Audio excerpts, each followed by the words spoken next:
গল্পে শুরু হয় এমন একটা দুনিয়া থেকে যেটা খুবই সুন্দর ছিল, যেখানে সুন্দর সুন্দর গাছ ছিল, প্রকৃতি অনেক বেশি সুন্দর ছিল, আর সেখানে অদ্ভুত রকমের কিছু প্রাণী বাস করত। তখন আমরা এখানে এই দুনিয়ার বাদশা কিং কংকে দেখতে পারি, যে এই দুনিয়াকে প্রোটেকশন দিত। সে একটা ছোট বানরের সাথে কোনো একটা জায়গায় যাচ্ছিল, তবে সে এই ব্যাপারটা একেবারেই জানতো না যে সে শুরু থেকে পেতে রাখা একটা ফাঁদে পড়তে যাচ্ছে। বানর খুব সহজেই এই জিনিসটা বুঝে গিয়েছিল যে ঝিলের ভেতরে হয়তোবা কিছু একটা লুকিয়ে আছে, যেইটা কংয়ের উপরে আক্রমণ করতে পারে। তবে তবুও সে কংকে পানিতে নামার জন্য বারবার করে উস্কানি দিচ্ছিল। কং তার এই চালাকিটা বুঝে যায়। সে শুধুমাত্র চারপাশে একটু নাক দিয়ে শুঙেই সে ভালো করে বুঝতে পারে যে আজকে সে একটা বড় ধরনের শিকার পেতে যাচ্ছে। এই জন্য সে কোনো কথাবার্তা না বলে সোজা পানির মধ্যে নেমে গোসল করা শুরু করে। তবে এই বানরটা অনেক বেশি ভয় পেয়েছিল, কারণ তার সন্দেহ হচ্ছিল যে তার চালাকি না সে আবার ধরে ফেলে। এই জন্য সে পানি খাওয়ার নাটক করা শুরু করে। তখনই পানির ভেতর থেকে অদ্ভুত একটা জিনিস তাদের দিকে যাওয়া শুরু করে। গোসল করার সময় কং খুব ক্লিয়ারলি বুঝতে পারে যে কিছু একটা তার দিকে ধেয়ে আসছে। এই জন্য যখনই সে পেছন দিকে তাকায়, তখন সে দেখতে পারে একটা ভয়ঙ্কর ড্রাগন এসে তার উপরে সরাসরি আক্রমণ করে দিয়েছে। এই জন্য যখন সে এটাকে মোকাবেলা করার চেষ্টা করছিল, তখন বানর এই জিনিসটা স্পষ্টভাবে বুঝতে পারে যে তার চাল সফল হয়েছে। এই জন্য সে দৌড়ে পাড়ে চলে আসে এবং জঙ্গলের মধ্যে পালিয়ে যাওয়া শুরু করে, কারণ সে নিজের জীবন সেভ করতে চাইছিল। অন্যদিকে যখন কং এই ড্রাগনের সাথে ফাইট করছিল, তখন সে কোনোভাবেই পানির মধ্যে ড্রাগনকে মোকাবেলা করতে পারছিল না। যদিও মাটিতে সমস্ত ধরনের মারামারিতে সে উইন করেছে, কিন্তু পানির ভেতরে এই প্রথমবার এমন অদ্ভুত কোনো জন্তুর সাথে সে ফাইট করছে। এই জন্য যখন সে এই ড্রাগনের চাল ভালো করে বোঝার চেষ্টা করছিল, তখনই এই ড্রাগন তাকে লেজ দিয়ে পেঁচিয়ে সোজা পানির মধ্যে ডুবিয়ে দেয়। তবে সে এই ব্যাপারটা জানতো না যে যখন কং অনেক বেশি রাগ হয়ে যায়, তখন সে কতটা ভয়ঙ্কর হতে পারে। অন্যদিকে বানরের মনে হচ্ছিল সে কিংকংকে ফাঁসিয়ে নিজের জীবন বাঁচিয়ে ফেলেছে, হয়তোবা একটু পরেই কিংকংকে মেরে ফেলা হবে। কিন্তু তখনই বানরের সামনে কিংকংয়ের বিশাল বড় অস্ত্রটা এসে পড়ে, যেটা দেখে সে অনেক বেশি ভয় পেয়ে যায়। সে বুঝতে পারে সে আসলে ভুল ছিল, কিংকংকে মেরে ফেলা এতটা সহজ ব্যাপার না। একটু পরেই তার সামনে ড্রাগনের কাটা মাথা এসে পড়ে, যেটা দেখে সে আরও বেশি ভয় পেয়ে যায়। তখনই কিংকং তার সামনে আসে। এখন বানরের মনে হচ্ছিল হয়তোবা কিংকং তাকে একটা বড় ধরনের শাস্তি দেবে, কিন্তু কিংকং তেমন কিছু না বলে তার অস্ত্রটা কাঁধে তুলে নিয়ে তাকে সামনের দিকে যাওয়ার জন্য ইশারা করে। আসলে বানর এই ব্যাপারটা জানতো না যে কং হাজারো বছর ধরে এই দুনিয়াতে আছে শুধুমাত্র তার মতো একজনকে খুঁজে বের করার জন্য। সে সবসময় ক্ষুধার্ত পেটে তার জন্য অপেক্ষা করত, কিন্তু জঙ্গলের যত জীবজন্তু ছিল তারা সবাই তাকে দৌড়ানি দিয়ে বিরক্ত করার চেষ্টা করত। প্রতিদিনের মতো আজকেও যখন হায়নারা তাকে মারার জন্য তার পেছনে দৌড়ানো শুরু করে, তখন কং দৌড়ে কোনো রকমে পাহাড় থেকে লাফ দিয়ে নিজের জীবন সেভ করে। কিন্তু আজকে সে কোনোভাবেই লাফ দিয়েও পার পায় না, কারণ হায়নারাও লাফ দিয়ে অন্য পাহাড়ে গিয়ে তাকে ফলো করছিল। এই জন্য কং যখন দৌড়াতে দৌড়াতে এমন একটা জায়গায় চলে আসে যেখান থেকে পালানোর অন্য কোনো রাস্তা ছিল না, মানে সে বিশাল বড় গর্তের সামনে দাঁড়িয়েছিল, তখন সে বাধ্য হয়ে পেছনের দিকে ঘুরে এবং ফাইট করার জন্য নিজেকে প্রস্তুত করা শুরু করে। যখন হায়নারা এখানে এসে দেখতে পারে কং একা দাঁড়িয়ে আছে, তখন তাদের মনে হচ্ছিল হয়তোবা আজকে তারা একটা সহজ শিকার পেয়ে যাবে। তবে তারা এটা জানতো না যে কং ইতিমধ্যে একটা ফাঁদ পেতে বসে আছে। যখনই হায়নারা সামনের দিকে আগানোর চেষ্টা করে, তখনই ফাঁদ অ্যাক্টিভেট হয়ে যায় আর তারা পাহাড় ভেঙে সোজা নিচে গর্তের মধ্যে পড়ে যায়। নিচে থাকা ধারালো কিছু গাছের উপরে পড়ার জন্য অনেকগুলো হায়নার সেখানেই মৃত্যু হয়ে যায়। যখনই কং সঠিক সময় পেয়ে যায়, তখন সে ভারী একটা গাছের টুকরো সোজা গর্তের মধ্যে ছুঁড়ে মারে। আর যখনই এক এক করে সমস্ত জালগুলো অ্যাক্টিভেট হয়ে যায়, তখন পাহাড় থেকে বড় বড় পাথর ভেঙে নিচে পড়া শুরু করে। এই জন্য যেই হায়নাগুলো নিচে আটকা পড়ে গিয়েছিল, তারা নিজের জীবন বাঁচানোর জন্য দৌড়ানো শুরু করে, কারণ পাহাড়ের বড় বড় অংশ তাদের উপরে পড়ছিল। তবে যখনই চারপাশের ধোঁয়া পরিষ্কার হয়ে যায়, তখন জীবিত থাকা হায়নাগুলো সামনে এসে এখন পর্যন্ত শিকার করতে চাইছিল, মানে তারা কিংকংয়ের উপরে আক্রমণ করতে চাইছিল। এই জন্য এখন কিংকং নিজেকে সেভ করার জন্য প্রচণ্ড রাগ হয়ে একটা হায়নাকে ধরে সোজা টান দিয়ে দুই টুকরা করে ফেলে, মানে সে সবার সামনে তার শক্তি প্রদর্শন করে। আর এইটা দেখার পরে অন্য হায়নারা অনেক বেশি ভয় পেয়ে লেজ গুটিয়ে দৌড়ে পালিয়ে যায়। এখন শিকার পাওয়ার পরেও কোনোভাবেই কিংকং হ্যাপি হতে পারছিল না, কারণ যখনই সে শিকার খেতে যাচ্ছিল, তখন তার একটা ক্ষত দাঁত তাকে অনেক বেশি বিরক্ত করছিল, কারণ সেটা অনেক বেশি যন্ত্রণা দিচ্ছিল। তখনই একটা টিকটিকি কংয়ের শিকার নিয়ে পালিয়ে যাওয়ার চেষ্টা করে, তবে কং তার থেকে জোর করে শিকার রেখে দেওয়ার চেষ্টা করছিল। কিন্তু তখনই কংয়ের নজর চলে যায় একটা ভয়ঙ্কর শব্দের দিকে। এত দূর থেকে নিজেদের মতো একটা আওয়াজ শোনার পরে সে অনেক বেশি কিউরিয়াস হয়ে যায়। তার মনে হচ্ছিল হয়তোবা তার কোনো আত্মীয় স্বজন তাকে খুঁজে বেড়াচ্ছে, এই জন্য সে দ্রুত সেই দিকে যাওয়া শুরু করে। কিন্তু অনেকটা দূর জার্নি করার পরে সে গিয়ে যেটা দেখতে পারে সেটা দেখার জন্য সে প্রস্তুত ছিল না। সে দেখতে পারে এখানে শুধুমাত্র ছোট একটা ব্যাঙ বসেছিল যে তার মতো করে আওয়াজ বের করছিল। অনেকগুলো বছর এমন একা একা জীবনযাপন করার জন্য কং অনেক বেশি আপসেট হয়েছিল। এই নিঃসঙ্গতা তাকে ভেতর থেকে মেরে ফেলছিল। আর যেহেতু এখন তার দাঁতের সমস্যাও শুরু হয়েছে, এই জন্য বাধ্য হয়ে তাকে মানুষের কাছে সাহায্য চাইতে আসতে হয়। সে মানুষের দুনিয়াতে চলে আসে দাঁতের সাহায্যের জন্য।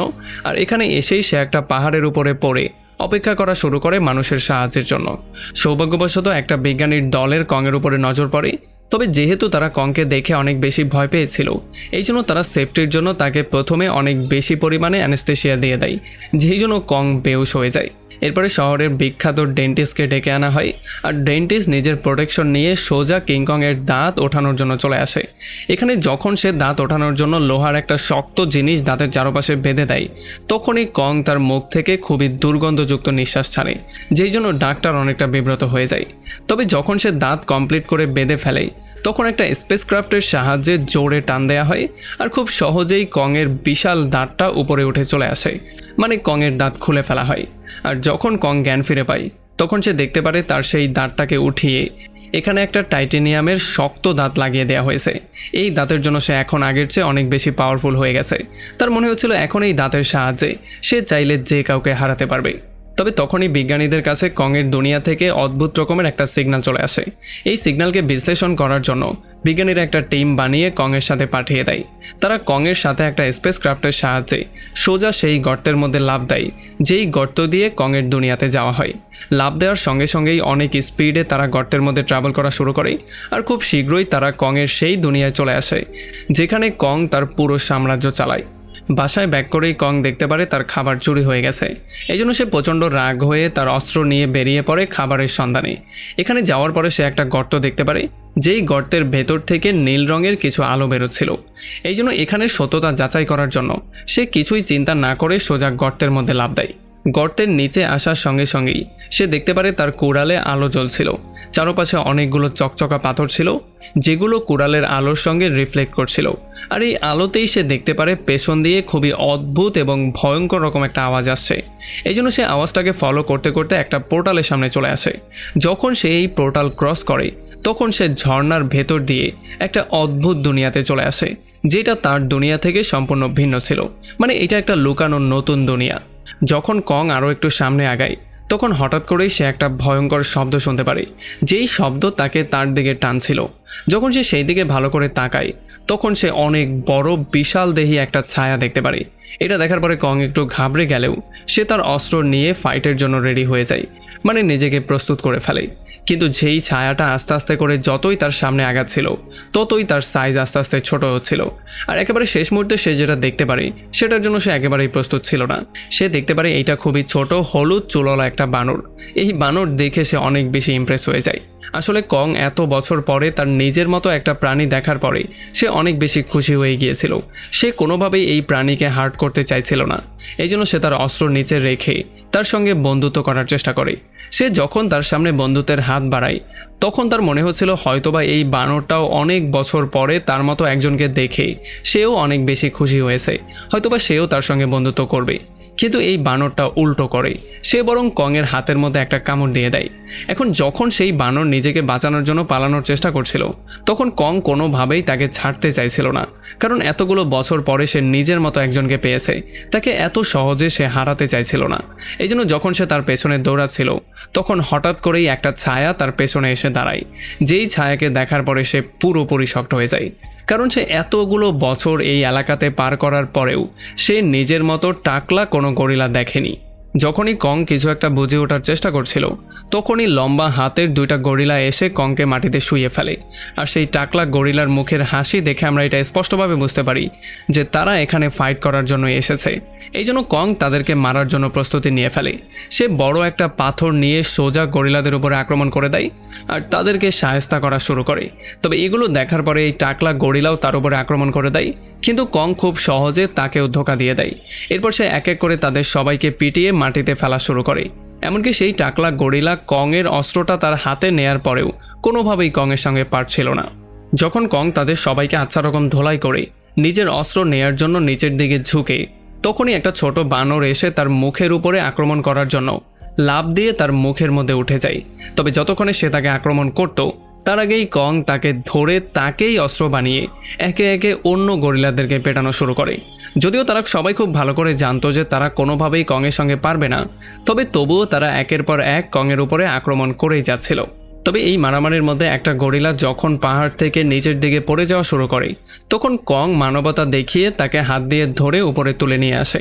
তবে এই গরিলা কৃতজ্ঞতা দেখানোর জায়গায় সেখানে পড়ে থাকা একটা চাকু নিয়ে সোজা কংয়ের উপরে আক্রমণ করে দেয়। এই জন্য কং অনেক বেশি রাগ হয়ে ফাইনালি তাকে লাথি দিয়ে আবারও সেই পাহাড় থেকে নিচে ফেলে দেয়। এগুলো দেখার পরে সেই টাকলা গরিলা অনেক বেশি ভয় পেয়ে যায়। এই জন্য সে দৌড়ে পালিয়ে যাওয়া শুরু করে। তবে কং একটা পাথর নিয়ে সোজা তার দিকে ছুঁড়ে মারে, সেটা গিয়ে তার মাথায় আক্রমণ করে। তবে মাথায় আঘাত পাওয়ার পরেও এই টাকলা গরিলা কিছু একটা বিড়বিড় করে দৌড়ে সেখান থেকে পালিয়ে চলে যায়। এরপরে কং দুইটা গাছের ভেতরে সেই ছোট বানরটাকে লুকিয়ে থাকতে দেখতে পারে। এই জন্য সে তাকে ধরে একটা আছাড় মারে। এরপর সেই টাকলা গরিলার ফেলে যাওয়া চাকুটাকে হাতে নিয়ে সে বানরটাকে ইশারাতে ব্ল্যাকমেল করে বলে তাকে যেন দ্রুত সেই টাকলা গরিলার এলাকাতে নিয়ে যাওয়া হয়। এই জন্য বেচারা বানরের কাছে অন্য কোনো অপশন ছিল না। সে বাধ্য হয়ে সামনে থেকে তাকে ইনস্ট্রাকশন দিতে দিতে সেই টাকলা গরিলার এলাকার দিকে নিয়ে যাওয়া শুরু করে। আর যতই আস্তে আস্তে তারা এই এলাকার ভেতরে যাওয়া শুরু করে ততই তারা অদ্ভুত অদ্ভুত বিষাক্ত কিছু প্রাণী দেখতে পারে।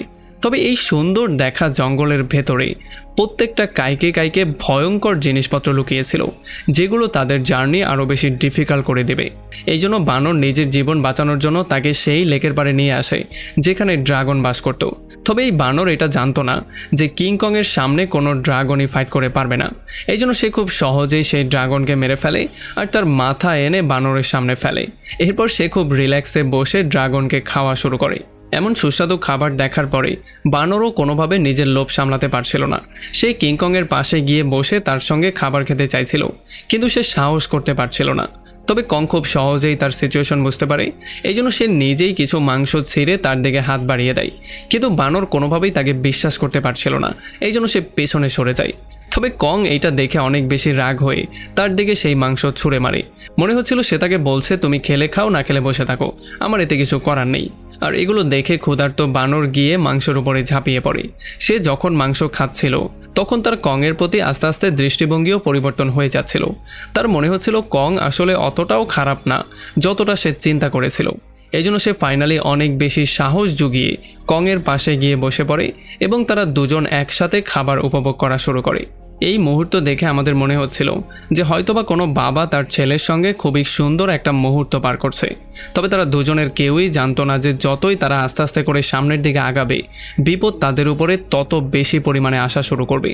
এরপর তারা ফাইনালি অনেক দূর জার্নি করে জঙ্গলের একেবারে ভেতরে চলে আসে। এখানে আসার সঙ্গে সঙ্গেই কং তার মতো হাজার হাজার গরিলা দেখতে পারে, যাদেরকে দেখার পরে সে অনেক বেশি হ্যাপি হয়ে গিয়েছিল। তবে সে এইটা দেখে অনেক বেশি আপসেটও হয়ে গিয়েছিল যে এখানে সবাই খুবই খারাপ পরিস্থিতিতে জীবনযাপন করছিল। এখানে সমস্ত গরিলাদেরকে দিয়ে দিনরাত কাজ করানো হতো এবং তাদেরকে বাধ্য করানো হতো যাতে করে তারা নিজেদের সামর্থ্যর বেশি পরিমাণে কাজ করে। আর তখনই একটা বৃদ্ধ গরিলার হাত থেকে একটা পাথর নিচে পড়ে যায়। এই জন্য অন্য একটা পাহারাদার গরিলা এসে তাকে উল্টাপাল্টা বলা শুরু করে এবং তাকে পেটানোর ট্রাই করে। এগুলো দেখার পরে কং অনেক বেশি রাগ হয়ে তার অস্ত্র নিয়ে সেখানে গিয়ে অস্ত্রটা মাটির মধ্যে পুঁতে দেয়। এরপর সে তাদের সবাইকে এগুলো বন্ধ করার জন্য বলে, কিন্তু তখনই গার্ডে থাকা সেই গরিলা এসে কংকে বলে যাতে করে সে এই বিষয়গুলোতে নাক না গলায়। কিন্তু তখন কং তার মুখে জোরে একটা পাঞ্চ করে তাকে মাটিতে ফেলে দেয়। তবে দূর থেকে দাঁড়িয়ে সেই টাকলা গরিলা এই সমস্ত ব্যাপারগুলো দেখছিল। এই জন্য সে দৌড়ে রাজা স্কার কিংয়ের কাছে গিয়ে এই ব্যাপারে নালিশ করা শুরু করে। আর সে সিংহাসন থেকে উঠে কংকে ফেস করার জন্য বাইরে বেরিয়ে চলে আসে। যখনই সে বাইরে আসে তখন তাকে দেখার পরে সমস্ত গরিলারা হাঁটু গেড়ে বসে তাকে সম্মান দেওয়া শুরু করে, কিন্তু কং সেখানে সিনা টান করে দাঁড়িয়েছিল। আর স্কার কিং কংকে দেখার পরে ভালো করে প্রথমে পর্যবেক্ষণ করে, এরপর তার মুখে স্টিলের লাগানো সেই দাঁতটা দেখার পরে হাসা শুরু করে। আর তখন সে তার নিজের রাগ কন্ট্রোল করার জন্য একটা গরিলাকে লাথি দিয়ে সোজা জ্বলন্ত লাভার মধ্যে ফেলে দেয়। এটা দেখার পরে কং অনেক বেশি রাগ হয়ে যায় আর সে তার সঙ্গে মারামারির প্রস্তুতি নেওয়া শুরু করে। কিন্তু স্কার কিং নিজের ক্ষমতা এবং শক্তি দেখানোর জন্য সেও নিজের পিঠ থেকে অস্ত্র বের করে কংকে মোকাবেলা করার জন্য প্রস্তুত হয়ে যায়। এখন এগুলো দেখার পরে এখানে থাকা সমস্ত গরিলারা অনেক বেশি সাহস ফিরে পায়। তবে যদি কং ফাইটে হেরে যায় তাহলে তাদের জীবনের কোনো উন্নতি হবে না। যখন এখানে মারামারি শুরু হয়ে যায় তখন স্কার কিং তার হাতে থাকা লম্বা অস্ত্রের সাহায্যে কংয়ের উপরে বারবার করে দূর থেকে আক্রমণ করার চেষ্টা করে। আর যেহেতু তার অস্ত্রের মাথায় লোহার একটা বিশাল জিনিস লাগানো ছিল যেটার মাধ্যমে সে কংয়ের উপরে আক্রমণ করে তাকে আহত করতে পারত, এই জন্য কং কোনোভাবেই নিজেকে কন্ট্রোলে নিতে পারছিল না, কারণ সে হঠাৎ করেই বারবার করে কংয়ের উপরে আক্রমণ করছিল। কং তার সঙ্গে ফাইট করার জন্য তার কুড়ালটা হাতে তুলে নেয়। এরপর যখন সে তার উপরে আক্রমণ করতে যায় তখন স্কার কিং খুব সহজেই বুঝতে পারে যে শক্তিতে সে কোনোভাবেই কংয়ের সঙ্গে পারবে না। এই জন্য সে নতুন একটা টেকনিকের অবলম্বন করার সিদ্ধান্ত নেয়। সে সবসময় কংয়ের থেকে দূরত্ব বজায় রাখত এবং তার লম্বা অস্ত্রের সাহায্যে কংয়ের উপরে আক্রমণ করত, যেই জন্য কং অনেক বেশি আহত হয়ে গিয়েছিল, কারণ এই লম্বা অস্ত্রের আক্রমণ সে কোনোভাবেই সহ্য করতে পারছিল না। এই জন্য তাকে বাধ্য হয়ে পেছনে সরতে হয়। এখন এই মারামারির মধ্যেই হঠাৎ করেই কিং কংয়ের হাত থেকে তার কুড়ালটাও পড়ে যায়। আর এই সুযোগ নিয়ে স্কার কিং তার গলার মধ্যে তার অস্ত্র দিয়ে পেঁচিয়ে ফেলে এবং কিং কংয়ের গলায় চাপ দিয়ে তাকে বসে আনার চেষ্টা করে। স্কার কিংয়ের মনে হচ্ছিল সে এখন এই ফাইটটা উইন করে ফেলেছে, কিন্তু কিং কং কোনোভাবেই হার মানতে চাইছিল না। সে উল্টো তার সমস্ত শক্তি দিয়ে স্কার কিংকে পেছন থেকে টেনে সামনে এনে জোরে একটা আছাড় মারে। এরপর তাকে আচ্ছা রকম ধোলাই করা শুরু করে। আর এগুলো দেখার পরে ফাইনালি স্কার কিং সিদ্ধান্ত নিয়ে ফেলে সে কিং কংকে তার আসল শক্তি দেখিয়েই ছাড়বে।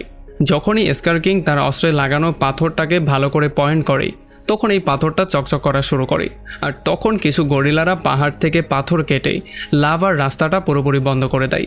আর তখনই গুহার ভেতরে আমরা একটা ভয়ঙ্কর মনস্টারের চোখ দেখতে পারি।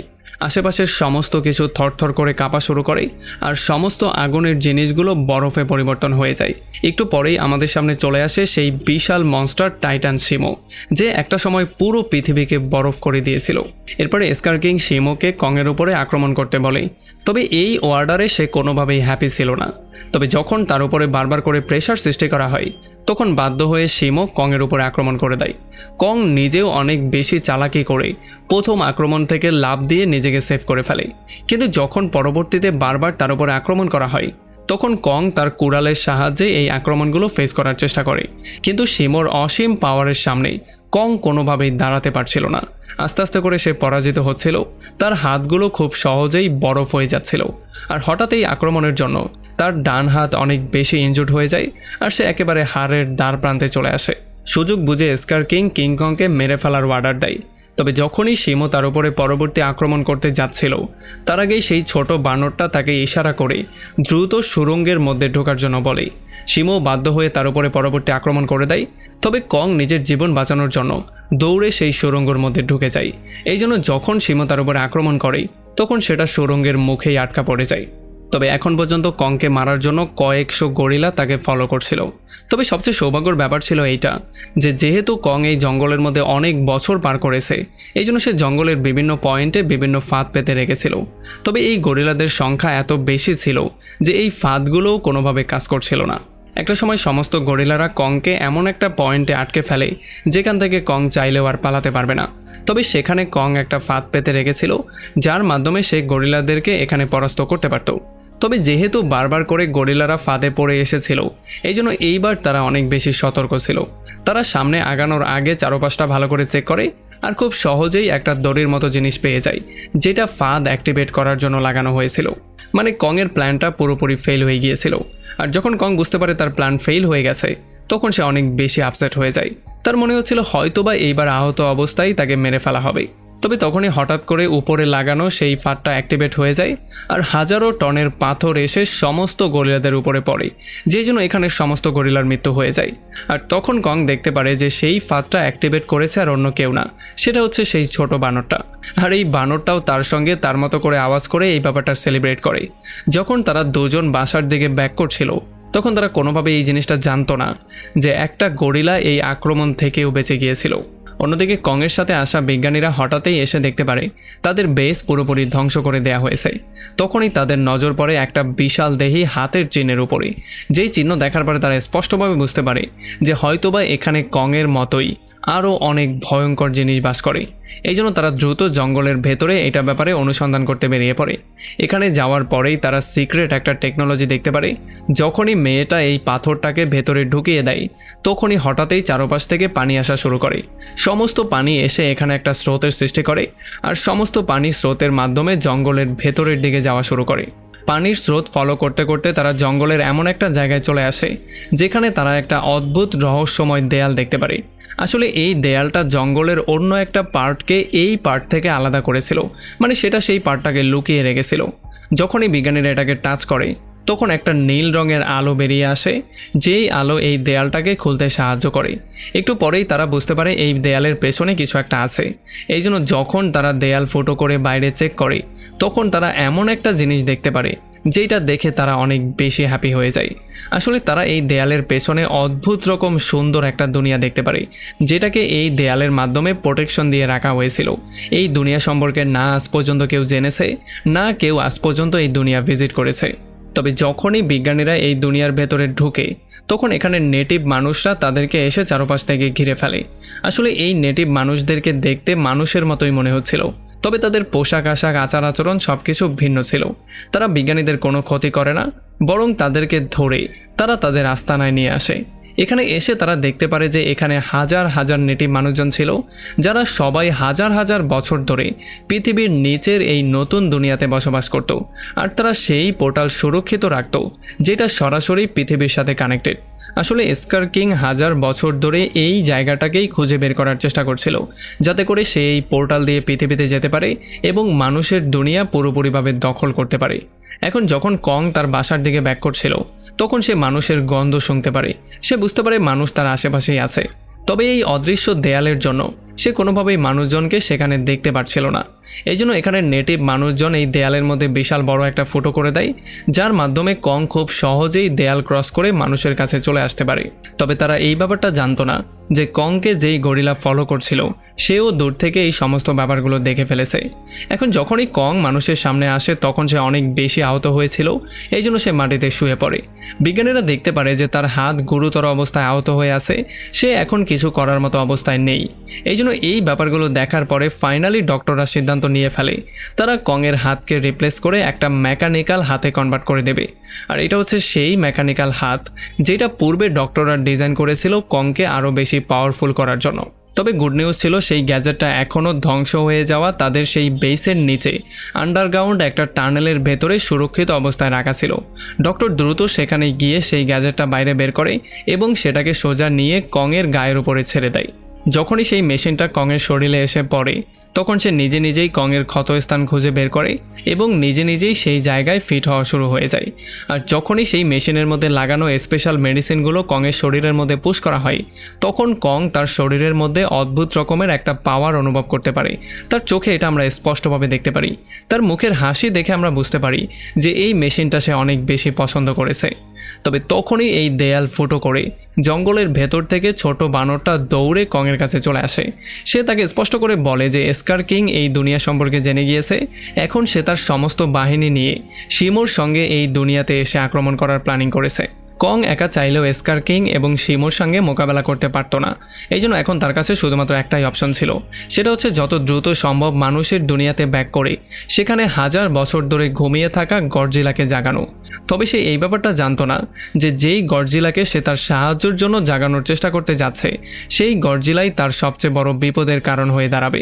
একটু পরেই পিরামিডের আশেপাশের মাটি জোরে জোরে কাঁপা শুরু করে, আর হঠাৎই সেখান থেকে একটা মেকানিক্যাল হাত বেরিয়ে আসে। আসলে এইটাই ছিল সেই পোর্টাল মাথা, যার মাধ্যমে নিচের দুনিয়া থেকে পৃথিবীর সঙ্গে কানেকশনের সৃষ্টি হতো।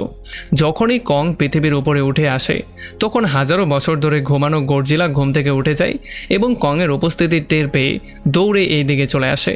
তার মনে হচ্ছিল হয়তোবা কং তার সঙ্গে ফাইট করার জন্য তাকে চ্যালেঞ্জ দেওয়ার চেষ্টা করছে।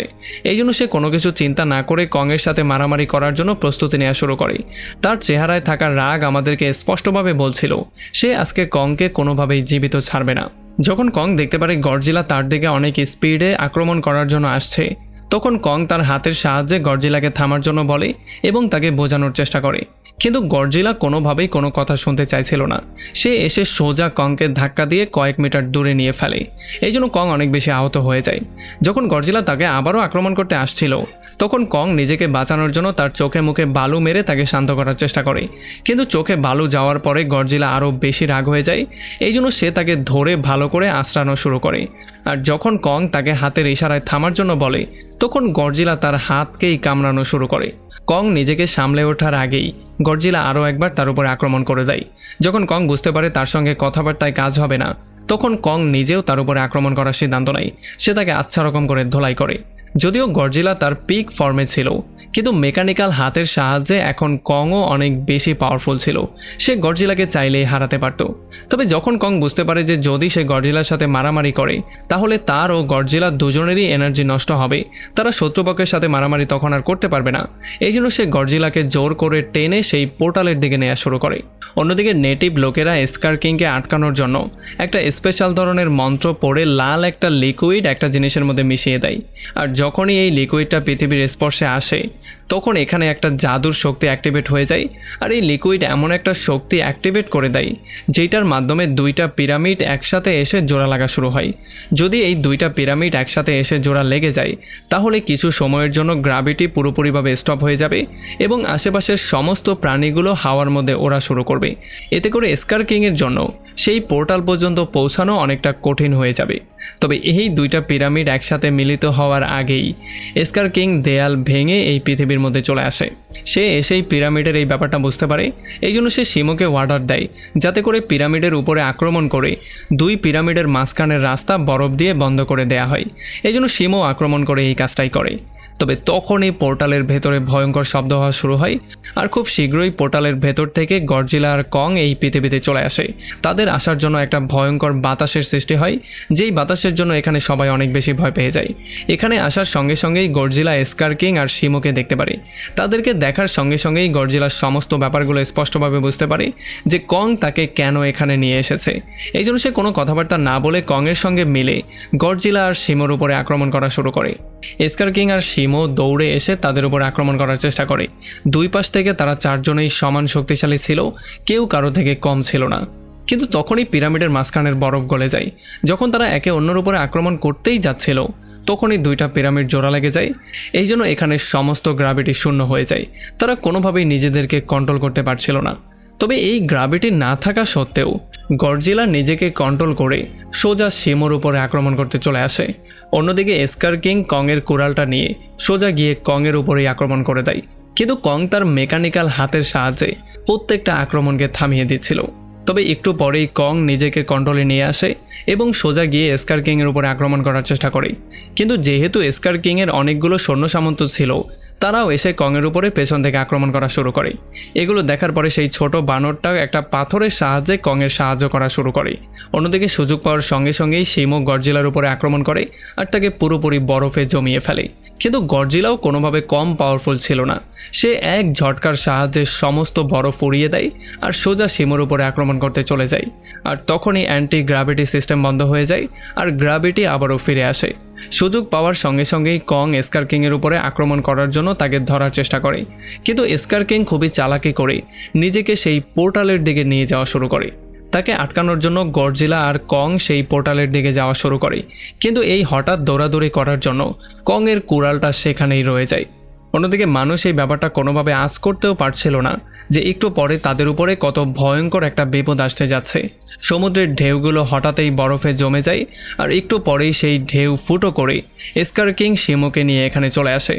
যখনই স্কার কিং খোলা আকাশের নিচে নিজেকে আবিষ্কার করে এবং সে নিচে অনেকগুলো ছোট ছোট মানুষকে দেখতে পারে, তখন সে জোরে হুঙ্কার দিয়ে তাদেরকে সতর্ক করে। এরপর সে শিমোকে বলে যে এখন আমি পৃথিবী দখল করব। এরপর সে পৃথিবী দখল করার জন্য শিমোকে অর্ডার দিয়ে বলে পুরো আকাশ বরফে জমিয়ে দেওয়ার জন্য। যদিও শিমো এটা করতে চাইছিল না, কিন্তু যেহেতু বারবার তাকে ফোর্স করা হচ্ছিল এই জন্য বাধ্য হয়ে সে চারপাশে বরফ জমানো শুরু করে। আর এই বরফ জমে যাওয়ার জন্য আস্তে আস্তে সমস্ত বিল্ডিংও বরফে জমে ভেঙে যাওয়া শুরু হচ্ছিল। এখন স্কার কিংয়ের মনে হচ্ছিল সে এই পৃথিবী পুরোপুরি দখল করে ফেলতে পারবে, তাকে আটকানোর মতো কেউ নেই। কিন্তু তখনই হঠাৎ করেই কং এসে তার মুখে জোরে একটা পাঞ্চ করে দেয় আর তার 3 টনের দাঁত খুলে সোজা মাটিতে ফেলে দেয়। এটা দেখার পরে সে অনেক বেশি রাগ হয়ে যায়। এই জন্য সে শিমোকে বলে কংয়ের উপরে আক্রমণ করার জন্য, কিন্তু শিমো কংয়ের উপরে আক্রমণ করার আগেই এখানে গডজিলা চলে আসে আর সে শিমোকে স্টপ করে দেয়। এখন শিমোর সাহায্য ছাড়া স্কার কিং কোনোভাবেই কংয়ের সামনে টিকতে পারছিল না। এই জন্য সে একটা বড় বিল্ডিং তুলে এনে কংয়ের উপরে মারার চেষ্টা করে, কিন্তু এইটাও কংয়ের তেমন কোনো ক্ষতি করতে পারে না, কারণ সে তার মেকানিক্যাল হাতের সাহায্যে একটা পাঞ্চ করে সেই বিল্ডিংকে টুকরো টুকরো করে ফেলে। তবে তখনই পেছন দিয়ে শিমো এসে কংয়ের উপরে আক্রমণ করে দেয়। সে কংয়ের উপরে এইবার আক্রমণ করে তার হাত আরও একবার জমানো শুরু করে। এটা দেখার পরে স্কার কিংয়ের মনে হয়েছিল সে এইবার পৃথিবী দখল করে ফেলবে, তাকে বাধা দেওয়ার মতো আর কেউ নেই। কিন্তু সে পেছনে দাঁড়িয়ে থাকা প্রচণ্ড রাগ হওয়া গডজিলাকে পুরোপুরি ইগনোর করে দিয়েছিল। গডজিলা এই সমস্ত ব্যাপারগুলো দেখে অনেক বেশি রাগ হয়ে তার সমস্ত শক্তি এক জায়গায় জমানো শুরু করে। একটা সময় তার পুরো শরীর চকচক করা শুরু করে, তার শরীর থেকে বেগুনি আলো বের হওয়া শুরু হয়। গডজিলা সময় নষ্ট না করে সোজা স্কার কিংয়ের উপরে আক্রমণ করে দেয়। তবে স্কার কিংও চালাকি করে নিজেকে কোনো রকমে সেভ করে ফেলে। কিন্তু এরপরে যখন সে তার অস্ত্রের সাহায্যে গডজিলার উপরে আক্রমণ করে, তখন গডজিলা খুব সহজেই দাঁতের সাহায্যে তার অস্ত্রটা ধরে ফেলে আর এক টান দিয়ে তার অস্ত্রটাকে 2 ভাগ করে ফেলে। এরপর সে আবারও স্কার কিংয়ের উপরে আক্রমণ করে দেয়। এখন যেহেতু স্কার কিংয়ের অস্ত্রটা 2 ভাগ হয়ে গেছে, এই জন্য শিমোকে কন্ট্রোল করা সেই ক্রিস্টাল পাথরটা দূরে পড়ে গিয়েছিল। এইটা দেখার পরে স্কার কিং সেই পাথরটা নেয়ার জন্য দৌড়ে যাওয়ার চেষ্টা করে, কিন্তু গডজিলা আরও একবার তার উপরে আক্রমণ করে দেয়। এখন এই পাথরটার উপরেই সব কিছু ডিপেন্ড করছিল। যার কাছে এই পাথরটা থাকবে, শিমোকে কন্ট্রোল করে সেই এই লড়াই জিততে পারবে। তবে তখনই নিচের দুনিয়ায় থাকা সেই ছোটোর বানরটার নজর পড়ে কংয়ের সেই কুড়ালের উপরে। এই জন্য সে কংয়ের কুড়ালটাকে নিয়ে দ্রুত পৃথিবীর দিকে যাওয়া শুরু করে। যখন সে পৃথিবীতে পৌঁছায়, তখন তার নজর পড়ে সেই ক্রিস্টালটার উপরে, যেটার মাধ্যমে শিমোকে কন্ট্রোল করা হতো। এটা দেখার সঙ্গে সঙ্গে সে সময় নষ্ট না করে সোজা এটার উপর আক্রমণ করে দেয় আর এটাকে এক মুহূর্তেই টুকরো টুকরো করে ফেলে। এই পাথর টুকরো টুকরো হওয়ার সঙ্গে সঙ্গেই শিমো ফুললি ফ্রি হয়ে যায়। এইটা দেখার পরে স্কার কিং প্রচণ্ড রাগ হয়ে এই ছোট বানরকে ধরে মেরে ফেলার চেষ্টা করে, কিন্তু তার আগেই কং এসে তার উপরে আক্রমণ করে দেয় এবং তার মেকানিক্যাল হাতের মাধ্যমে তাকে কয়েকটা পাঞ্চ করে প্রায় আধমরাই করে ফেলে। এখন শিমোর সাহায্য ছাড়া স্কার কিং অনেক বেশি দুর্বল হয়ে গিয়েছিল। অন্যদিকে শিমো গডজিলার দিকে চাতক দৃষ্টিতে তাকিয়েছিল, মনে হচ্ছিল সে কোনো ওয়ার্ডারের জন্য অপেক্ষা করছিল। একটু পরে শিমো সেই কাজটা করে যেটা কয়েক হাজার বছর ধরে সে করতে চাইছিল। সে সোজা স্কার কিংয়ের উপরে আক্রমণ করে কয়েক সেকেন্ডের মধ্যে তাকে পুরো বরফে জমিয়ে ফেলে আর তখন কং তাকে নিয়ে মাটিতে জোরে একটা আছাড় মেরে তার পুরো শরীরকে টুকরো টুকরো করে ফেলে। যদিও এখন পুরো যুদ্ধ শেষ হয়ে গিয়েছিল, কিন্তু দুনিয়া ঠিক করা এখনও বাকি ছিল। এই জন্য গডজিলা তার সমস্ত শক্তি দিয়ে আকাশের দিকে একটা লেজার ছুঁড়ে মারে, যে জন্য আকাশ থেকে সমস্ত কালো মেঘগুলো সরে গিয়ে আবারও সূর্য পৃথিবীতে চমকে ওঠে। এরপরে গডজিলা আবারও তার নিজের জায়গায় গিয়ে আবারও একটা গভীর ঘুমে চলে যায় আর কং নিজের নতুন সঙ্গীকে সঙ্গে নিয়ে সেই পোর্টালের সাহায্যে আবারও তার দুনিয়াতে ব্যাক করে। আর এখানেই তার মতো হাজার হাজার গরিলার সঙ্গে নতুন করে একটা নতুন জীবন শুরু করার প্ল্যানিং করে ফেলে। আর এমন একটা ইন্টারেস্টিং পয়েন্টে এই পুরো মুভিটা এখানেই শেষ হয়ে যায়।